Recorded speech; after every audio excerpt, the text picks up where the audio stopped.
nuevamente de pie para leer la palabra. El sermón del día de hoy es un sermón temático. Amén, es un sermón temático, pero voy a empezar leyendo la palabra en 2 de Timoteo 3:16. Ya todos la conocen, hemos venido estudiando y seguimos estudiando, y seguramente seguiré haciendo esta misma palabra incansablemente lámpara a nuestros pies y lumbrera a nuestro camino, dice. La palabra la vamos a leer en el nombre del Padre, del Hijo y del Espíritu Santo. 2 Timoteo 3:16, ahí está. Toda la escritura es inspirada por Dios y útil para enseñar, para reprender, para corregir y para instruir en la justicia, a fin de que el siervo de Dios esté enteramente capacitado para toda buena obra. Amén. Amén. Podemos tomar asiento, mis hermanos. El día de hoy, ¿acerca de qué quiero hablar? Acerca de qué debemos de hablar, acerca de qué debemos de tener en cuenta y que todavía sigue siendo relevante en nuestras vidas. Este evento ocurrió exactamente hace 508 años atrás, y este evento es la Reforma Protestante. Y el día de hoy a este sermón le he titulado Un llamado a la reforma constante, las 5 solas. Ahorita vamos a ver qué son las 5 solas. ¿Por qué una reforma constante? Porque para que nosotros podamos adorar como hemos adorado y cómo venimos y cómo buscamos realmente hacer un tiempo de adoración genuina para el Señor, necesitamos esa base que primeramente es la Escritura. Sin ella no pudiéramos adorar como adoramos al Señor de una forma genuina. Entonces por ahí viene eso, esa reforma. Y de esa reforma es una reforma constante en nuestras vidas porque la necesitamos tener y aplicar diariamente. Amén. Entonces te hago una pregunta como iglesia. ¿Qué conmemora la iglesia cristiana el día 31 de octubre? ¿Qué conmemoró? Alguien me dijo por ahí, pastor, Halloween. ¿Será? ¿Ah? La Reforma Protestante. ¿Quién más sabe por ahí? La Reforma Protestante. La Reforma, el día de la Reforma. ¿Qué es esto, pastor? ¿Qué nos estás hablando? Sí, es la Reforma Protestante, mi hermano. Te voy a dar un poquito de contexto. La iglesia celebra el día de la Reforma que sucedió ¿cuándo? El 31 de octubre de 1517. Y esto es muy interesante y me alegro que el Señor nos haya puesto esta palabra el día de hoy. Porque muchos somos cristianos, muchos somos protestantes, pero no sabemos de dónde viene y de dónde inicia, ¿no? Somos evangélicos, pero ¿de dónde viene esto? ¿En qué momento? ¿Cómo que hay una y muchas otras religiones? Entonces, ¿en qué momento? ¿Por qué? ¿De qué protestamos? ¿Será como el mundo que se levanta en esas protestas con un montón de piedras y palos y de esa forma que no agrada a nadie? ¿De esa forma protestamos? No. En el amor de Dios siempre hemos y debemos de seguir protestando con la palabra en nuestras vidas, en contra primeramente de ¿quién? Del pecado. Amén.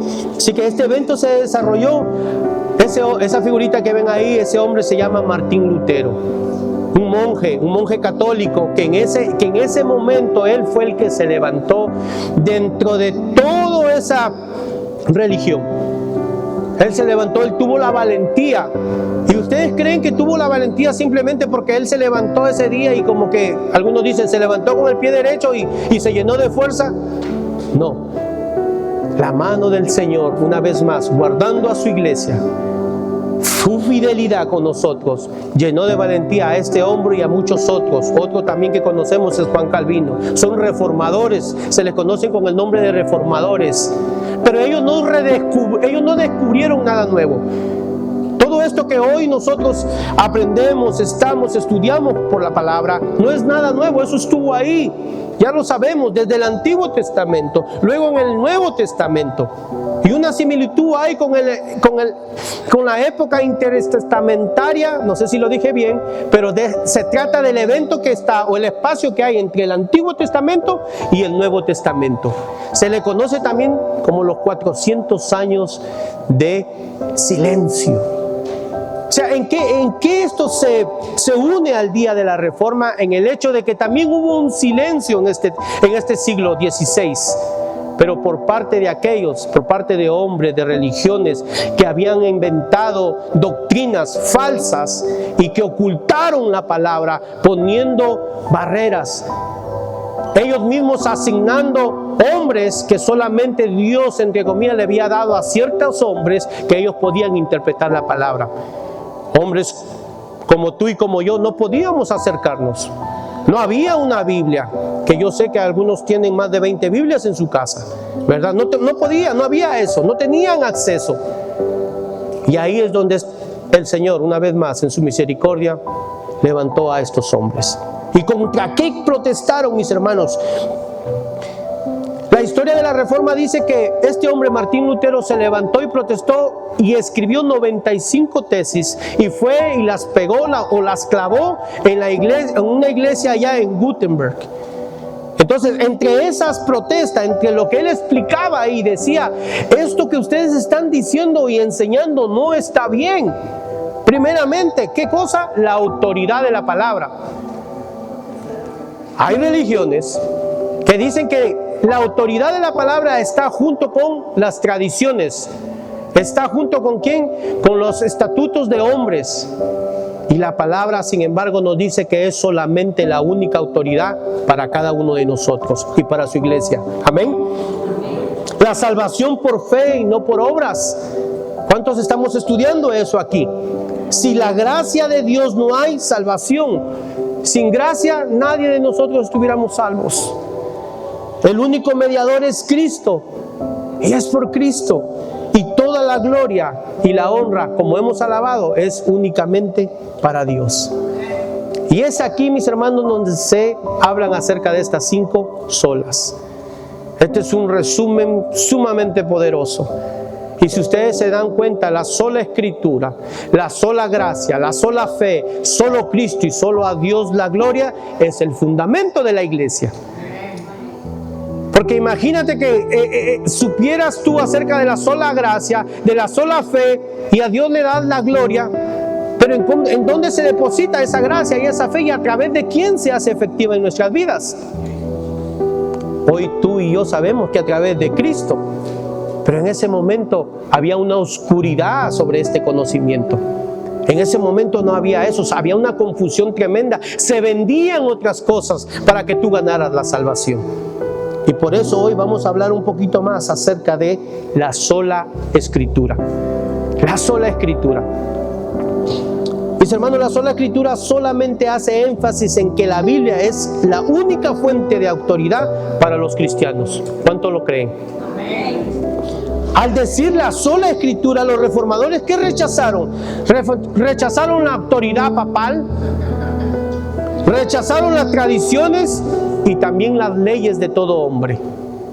Eso fue lo que ellos rechazaron. Ellos dijeron, no, la única autoridad y la única fuente de conocimiento y lineamiento para la vida de la iglesia debe de ser la Biblia, no otra. Que el Señor, vemos hoy en día pastores que el Señor usa, hombres y mujeres, siervos del Señor, líderes que el Señor levanta y usa para la iglesia, dice claramente para la edificación de la iglesia, y no dice y para el beneficio del hombre. ¿Han escuchado eso? Dice para la edificación de la iglesia.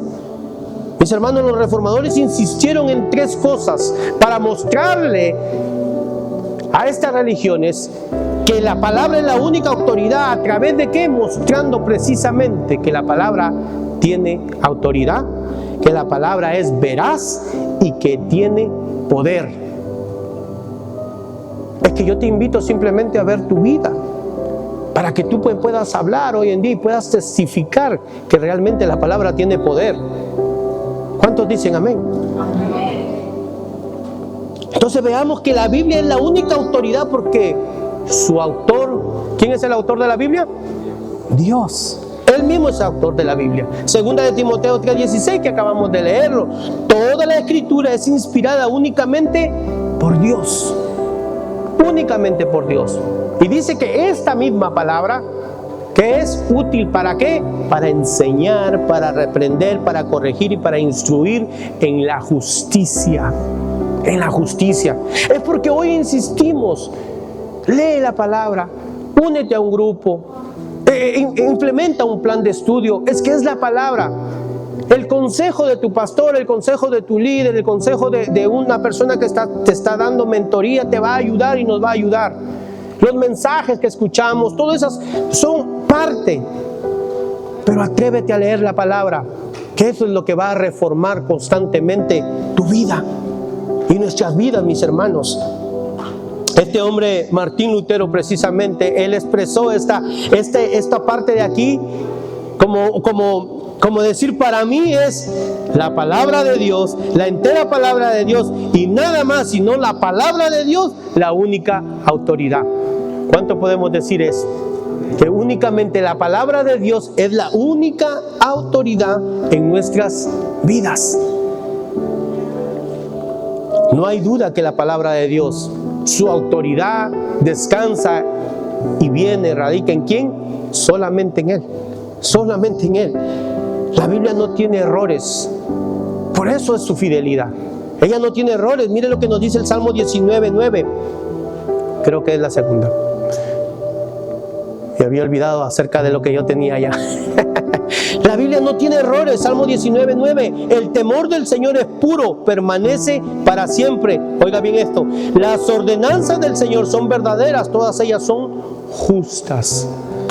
Salmo 119:160. La suma de tus palabras es la verdad.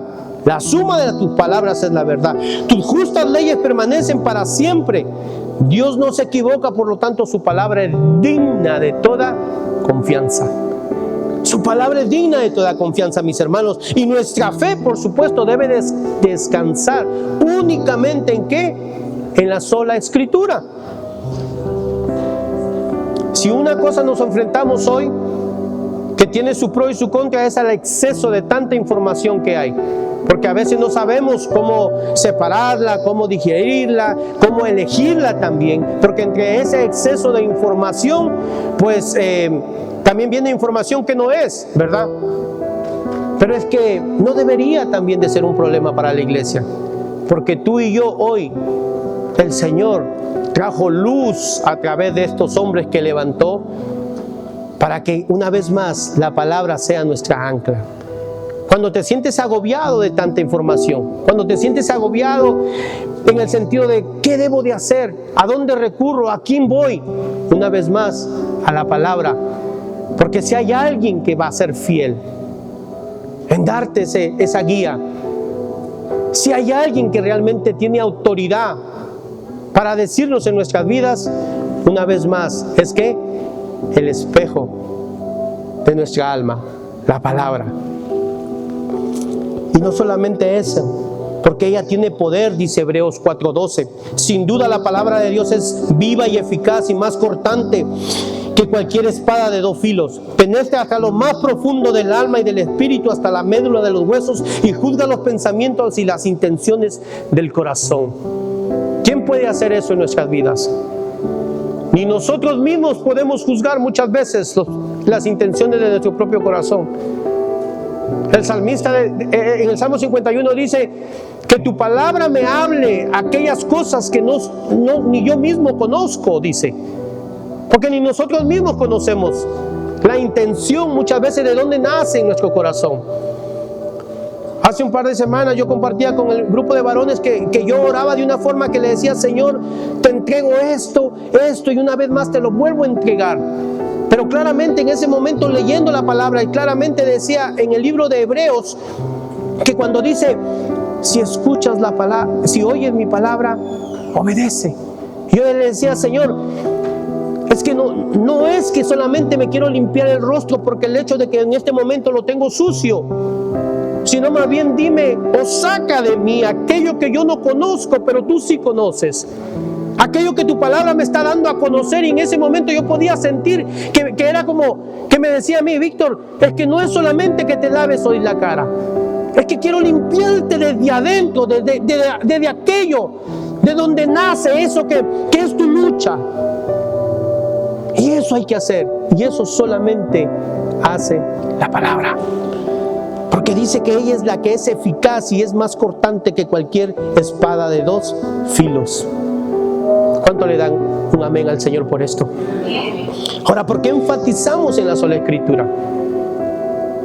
¿Por qué esta iglesia? ¿Por qué yo, como hombre que he recibido este llamado en recibirlos a ustedes para guiarnos juntos en este camino? ¿Por qué solamente que debemos de venir a la sola Escritura? Es que si la leen me van a dar menos trabajo. Porque va a cambiar nuestra vida cuando la leemos primeramente. Vamos a ser reformados constantemente. Y además Dios mismo declara que Él es la única regla de fe y práctica. No las tradiciones, no los santos. No hay vírgenes, no hay el santo oscuro, el santo blanco, el Cristo negro, no hay nada de eso.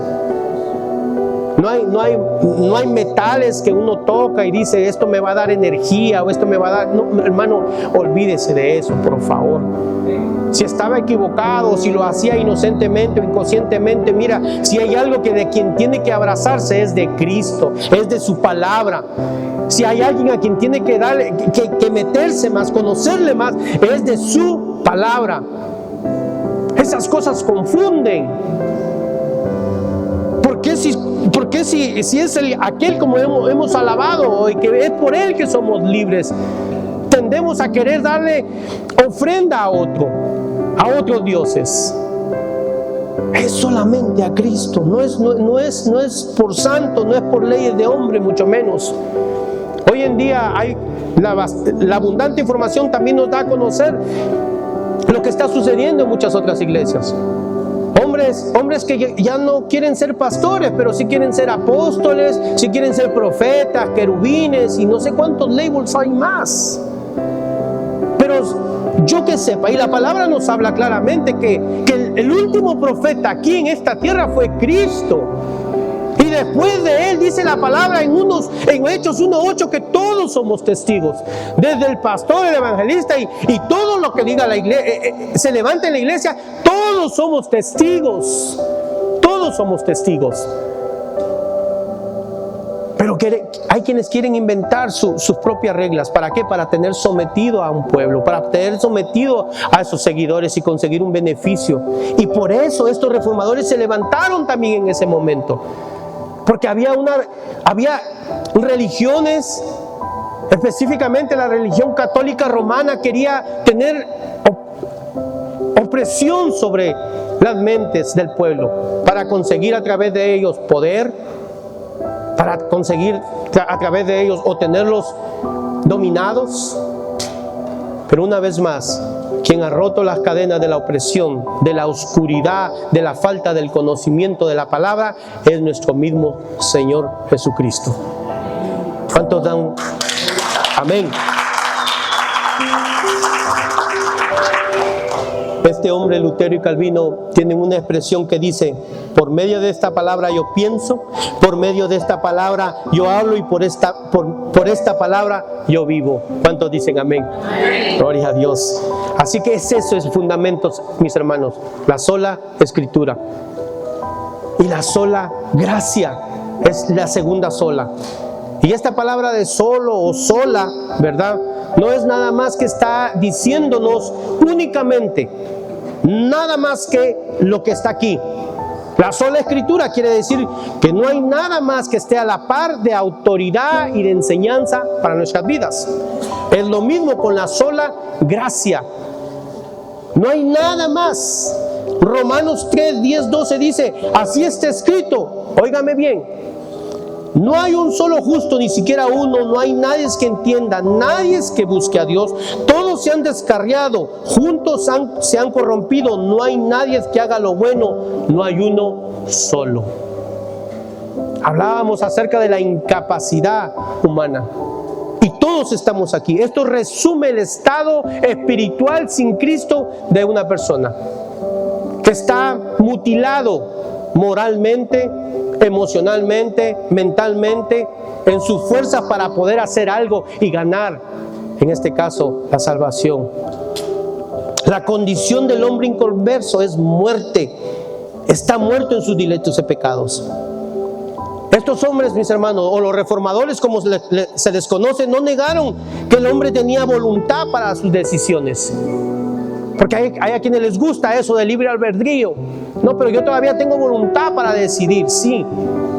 Pero no habla acerca de esa decisión, porque ¿qué podemos decidir nosotros delante de Dios? ¿Quién puede tener el control debajo del cielo de ese Dios que nos ha creado? Romanos 3 claramente enseña, mis hermanos, que el pecado original incapacitó precisamente nuestra capacidad de acercarnos a Dios, dejándonos precisamente eso, muertos en nuestros delitos y pecados. Entonces, ¿cómo ocurre la salvación? Se han preguntado, entonces, pastor, ¿cómo es que somos salvos? Por gracia. ¿Somos salvos por gracia, por la voluntad propia del hombre? No, solamente por gracia. Ocurre únicamente por la voluntad de ¿quién? Soberana de Dios. Nadie es más. Pastor, es que yo me acerqué, yo me recuerdo que yo estaba en ese problema y bueno, no me quedó otra oportunidad más que levantar la mano o decir, aquel Señor usó. Sí, todo eso estaba planificado en la mente de Dios. Todo eso es instrumento en nuestras vidas para cómo Dios nos encuentra. Mire, Efesios 1, 4, 5 dice claramente, Dios nos escogió en Él antes de la creación del mundo. ¿Quién estaba ahí con Dios? ¿O conocen a alguien que alguien más estaba ahí con Dios? Solo Él. Para que vivamos en santidad y sin mancha delante de Él, en amor nos predestinó para ser adoptados como hijos suyos por medio de Jesucristo, según el buen propósito de su voluntad. Una vez más, somos salvos por gracia. Por gracia ustedes han sido salvos, nos dice Efesios 2, 4, 5. No por obras. Resumiendo esto que acabo de explicar, mis hermanos, la sola gracia enfatiza que la salvación. ¿Y qué es la salvación? En pocas palabras, el perdón de nuestros pecados y la vida eterna que hemos recibido. Y es un don que solamente viene de Dios. Por eso es que claramente, cuando nos preguntan, ¿la salvación se pierde? ¿Cuántos saben eso? ¿La salvación se pierde? La salvación no se pierde porque no es nuestra. Viene por la gracia de Dios. Si hay alguna enseñanza que te dice cómo comprar o cómo practicar reglas de legalismo para tú mantenerte dentro de la iglesia o agradando a Dios, eso no está correcto. Porque dice aquí la palabra que es solamente por gracia. La Biblia lo enseña claramente. El que asegura nuestra salvación es Jesucristo. ¿Cuántos celebramos ese regalo inmerecido hoy? Gloria al Señor. ¿Cuántos están realmente aprendiendo hoy acerca que es solamente por la gracia, que es solamente la Escritura, la que es la fuente de autoridad en nuestras vidas? Pero si está la gracia y no está aquel camino o aquel puente que nos acerca a Cristo, como la sola fe, ¿qué más nos podría acercar? ¿Tu buen comportamiento? ¿Nuestro buen comportamiento? O como muchos dicen, bueno, yo no hago mal, yo no he matado a nadie. Es que no se trata de matar o no matar una mosca. Se trata de que nuestra fe esté en Cristo. La reforma en nuestra vida no vino por creer en nosotros mismos, ni creer en la autoridad de alguna persona. Es por nuestra fe puesta en Cristo solamente. Y eso es lo que enfatiza, que somos justificados únicamente por fe en Jesucristo. Pero si entiende esta palabra únicamente. No es una palabra ambigua que deja puertas o como opción a otra interpretación. Es únicamente, por eso dice sola fe. No hay nada más. La Iglesia Católica Romana de la época enfatizaba, oiga bien esto, y me imagino que muchos lo debemos de conocer. Esto está en muchas películas, esto está en la historia misma de la Iglesia. que ellos enfatizaban acerca de las indulgencias. ¿Quiénes recuerdan acerca de las indulgencias? Que eran certificados que mi hermano historiador, bueno, valga la redundancia, él es historiador, debe de conocer. Pero ¿de qué eran las indulgencias? Eran certificados que usted venía y decía, bueno, yo tengo 10 monedas de oro y aquí está, entonces véndame ese certificado para yo tener asegurado mi entrada al cielo. Así literalmente. Entonces se entiende por qué en ese momento, en esos gritos desesperados, en esa oscuridad que habían implementado esta gente para la iglesia verdadera de Cristo, Dios en su amor y su misericordia levantó a estos hombres. Pero no solamente esto tiene que ser para nosotros una historia o reliquias que hay que poner ahí las 5 solas. Es que es mejor que las escribamos en nuestros corazones. Es mejor que las practiquemos diariamente. Es mejor que se las transmitamos como herencia a nuestros hijos, para que ellos sepan que solamente por la fe en Jesucristo. ¿Cuántos dicen amén? La sola fe afirma que la salvación es un don gratuito para todos los que aceptan por fe a Jesucristo. Conforme dice Juan 3:16, porque tanto amó Dios al mundo que dio a su Hijo unigénito para que todo el que cree en Él, dice, no se pierda, sino tenga vida eterna. La salvación, mis hermanos, no es por obras, para que nadie se jacte. Dice Efesios 2:9. Me gusta la versión Reina Valera 19:60, el mismo verso dice, no por obras para que nadie se gloríe. La versión Dios habla hoy no es resultado de las propias acciones, de modo que nadie se gloríe de nada. Solamente hemos dicho, la gloria es para Dios, porque es todo por Él. Ahora se nos ha dado y estamos mirando que es la sola escritura, que dice también que es la sola gracia, que es la sola fe. Pero ¿quién falta aquí? Dígalo. Cristo. ¿Quién falta aquí? Cristo. Porque ¿qué pasa si tenemos todos esos medios? Pero ¿quién lo trae a nuestras vidas? ¿Quién te reemplazó allá en la cruz? ¿Quién se ha llevado nuestras enfermedades, nuestros dolores? ¿Quién se ha llevado a todas esas cosas? ¿Quién ha prometido? ¿Quién se levantó de entre los muertos? Cristo. Y es el único, dice mi hermano, qué bueno. Él es el único y así debe de ser nuestra expresión. Cristo es el único en mi vida, en nuestras vidas, en la iglesia.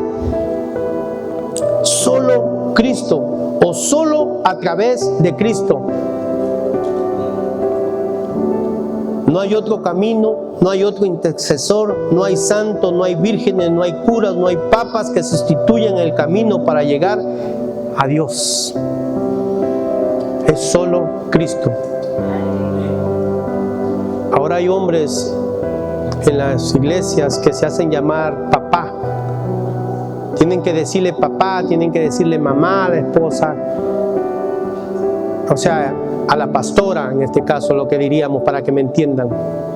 Los feligreses, sus creyentes, sus seguidores tienen que decirle papá, mamá. Yo no sé de dónde viene eso, pero aquí dice que es solo Cristo. No dice el Papa, yo soy la verdad, el camino. No dice los santos, no dice absolutamente nada de eso, es solo Cristo. Es más, no dice nadie más que solo Cristo, porque hoy tenemos acceso al trono de la gracia solo por nuestro sumo sacerdote. Y ese sumo sacerdote, ¿quién es? Cristo.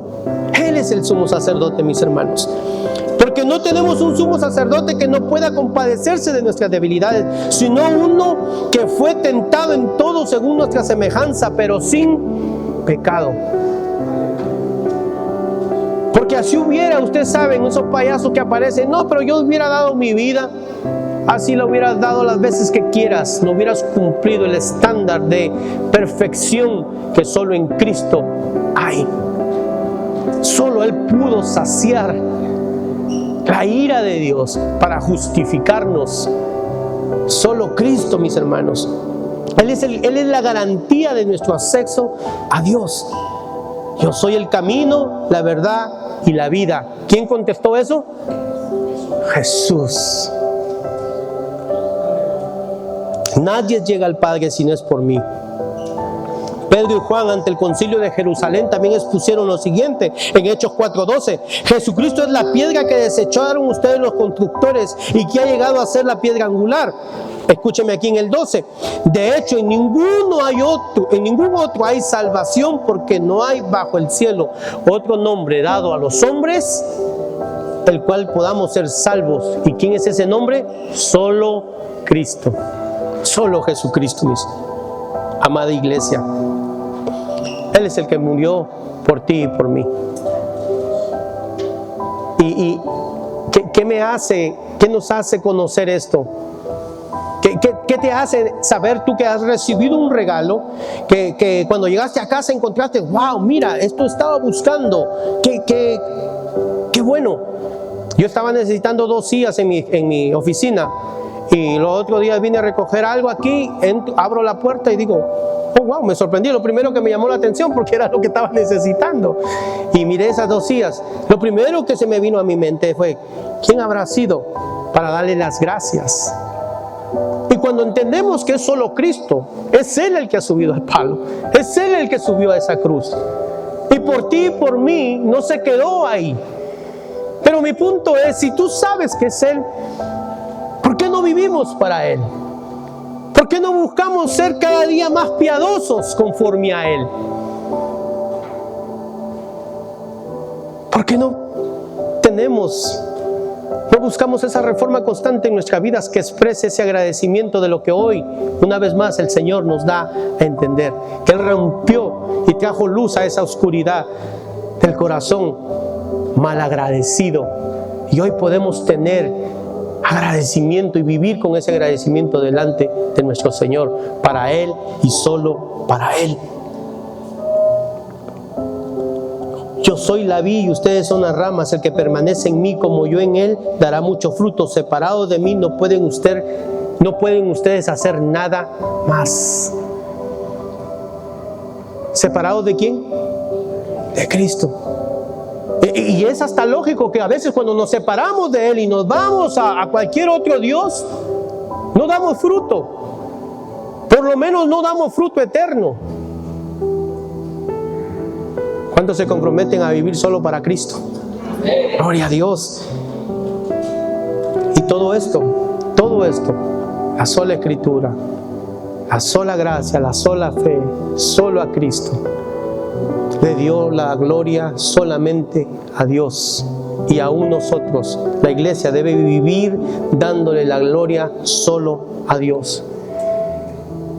Usted empiece a tararear cualquier otra canción, cualquiera que sea también una canción de esas que hay también en la iglesia, pero tararee usted una canción que lleve solamente las palabras que le dan la gloria a Dios, y va a cambiar su rato, su momento, su estar. Y precisamente es esto, tener estas cosas presentes como una reforma constante en nuestra vida es lo que cambia nuestro vivir, nuestro entendimiento. Me alegra porque hay un programa que se llama Lucas 10 que ofrecemos como para quienes quieren ser guiados en el crecimiento teológico para poder servir en la iglesia. Y alguien me expresó y me dice, pastor, es que ese programa me cambió la forma de ver, de conocer la iglesia, de ver a Dios. Ahora entiendo lo que antes no entendía, lo que me era difícil, porque solamente es Él el que nos abre la mente. Y todo esto acontece para que solamente seamos intelectuales, para que solamente recibamos el beneficio propio y hagamos alarde de eso. No, es únicamente para darle la gloria a Dios. El salmista en el Salmo 24:10, y estoy hablando acerca de solo a Dios la gloria. Lo pueden ver aquí. Dale siguiente. Solo a Dios la gloria. Salmo 24:10 dice, ¿quién es este Rey de la gloria? Es el Señor de los ejércitos. Él es el Rey de la gloria. ¿Hablando de quién? De Jehová. de nuestro Dios. Salmo 19, 1 y 2. Los cielos cuentan la gloria de Dios, la expansión proclama las obras de sus manos. Un día transmite el mensaje al otro día y una noche a la otra comparte sabiduría. Que habla aquí de todo lo que tus ojos ven, absolutamente todo, y todo lo que tus ojos ven te dan la gloria a Dios.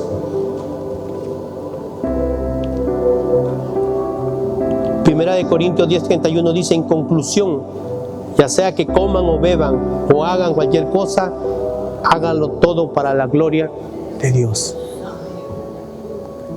¿Ah? ¿Lo repito? ¿Qué estoy llegando a este punto? Que si hay algo allá, que es absolutamente todo, que es como un eco que está constantemente ahí diciéndonos, es que es para la gloria de Dios. ¿Qué nos resta a nosotros, sus hijos? ¿Qué nos resta? Conocer que el que ha muerto es Cristo en la cruz, que es solamente por su palabra, que es Él en su amor y misericordia, que a pesar de la oscuridad de la mente del hombre, de la maldad del hombre, Él trajo luz para ti y para mí, para tu matrimonio, para tu problema, para tu enfermedad, para absolutamente todo. La esperanza está ahí, pero es solamente para su gloria. Entonces dice aquí que todo lo que hagamos, dice, comas y bebas, o sea, cubriendo las necesidades básicas de nuestro diario vivir. Y de ahí, si comes y bebes, pues tienes fuerza para hacer todo. Pues comamos y bebamos de esta fuente, llenémonos de Él, busquemos de su Espíritu, caminemos conforme a la reforma que Él ha hecho en nuestras vidas, una reforma constante, y démosle solamente la gloria a Él. ¿Cuántos dicen amén? Amén. Que Dios me los bendiga, mis hermanos.